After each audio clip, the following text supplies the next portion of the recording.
DC, papalitan yon. Ite-test yun kung good pa siya. Pero pag busted na, papalitan yun. So yun, 1K. Depende sa technician ng singil. So kailangan alagaan din natin yung battery natin. 5% lang i-charge natin.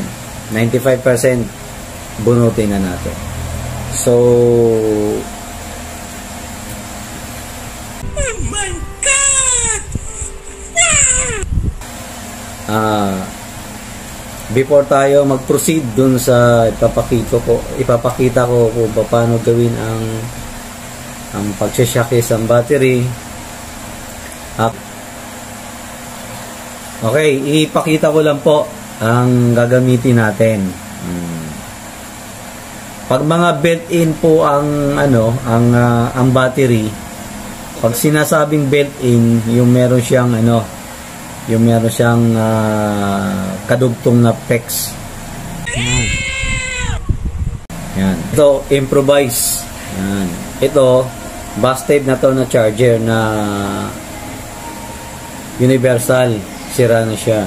So, ginawa ko siya. Tinanggal ko yung mga wire niya. I-connect lang natin to sa negative and positive. Yan.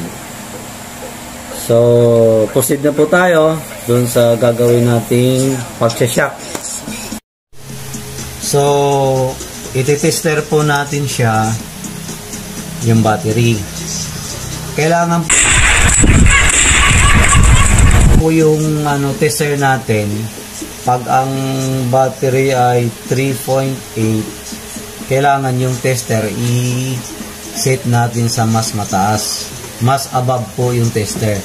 So 10 volts siya kasi yung iti-tester natin 3.8. yan. Negative to positive lang po siya. Pag pumalo, kailangan umabot siya ng 3.8. Yan. So wala siyang palo. Yan po. Nakadugtong po lahat. What the fuck? Wala siyang palo. Yan. So ibig sabihin, drain yung battery. Ito po yung cause ng so kung saan po yung positive, doon kakabit natin yung red. Okay. Negative.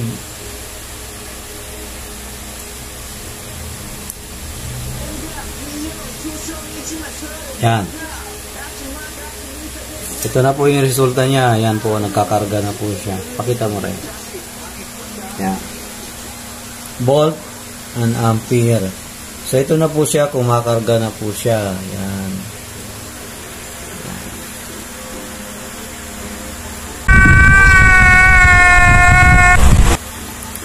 Ibabalik po natin yung voltahe kung anong mayroong voltahe yung battery. 3.8. Tinester natin kanina, walang palo. So, ibig sabihin, walang laman yung battery. Hindi kayang i-charge or hindi kayang magbuhay ng cellphone. So,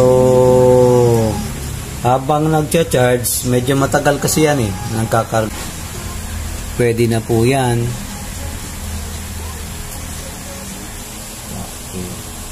Okay na? Ito, okay na po siya. Meron ng laman. So, i-tester natin. Tutok mo dito, B.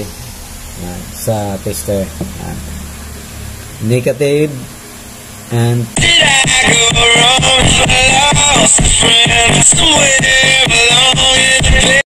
positive ulit. Oh, yan.